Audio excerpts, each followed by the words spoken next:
This video is on Wednesday, and there's the accident scene where the green towels are. The left front corner of the car dug down on the right, into the right side of that ditch, and the car went end over so that the trunk ended up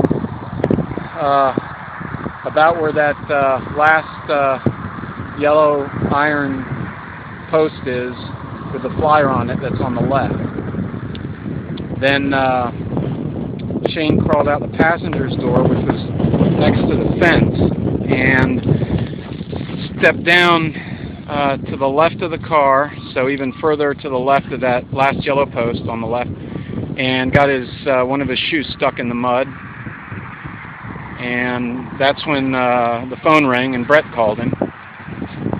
We're putting signs up here so they can be seen by traffic in either direction. You can tell it's kind of a dangerous curve anyway. And there's a couple like that on this road. But anyway, I'm standing on top of the levee. So here's the back side of the levee. And you can see that there's no water immediately, and there wasn't on the day of the accident and hasn't been since.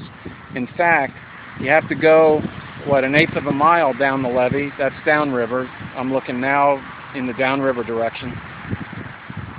You can see there's some water in there, and it's not deep water at all. It's you know, if I walked in it, it'd come halfway up my shin.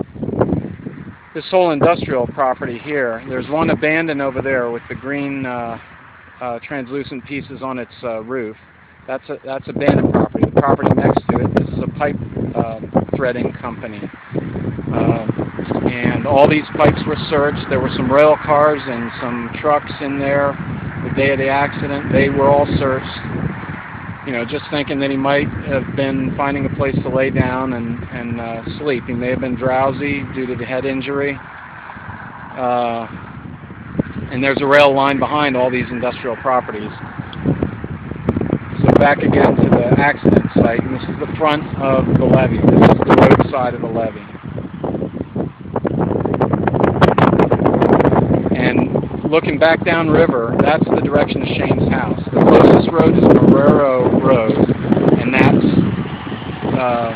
in this direction. So if he was thinking he was going to walk home, that's the likely direction that he would take.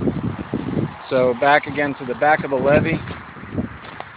There's a big pipe that goes through the overpass, and there were some ladies' small-sized jeans laying down there. There was a blanket on the other side of this big pipe, and then the levee continues, and you can see the road down there as well. Brett and I were through all of these woods right here, and I'm sure other people were as well. That's just the only two that I'm aware of. We'll be looking back in there again. And the sheriff's deputies had 2 boats out in the water this morning because when you get on the riverside, obviously the current's stronger and you need something with power on it to keep out of the river.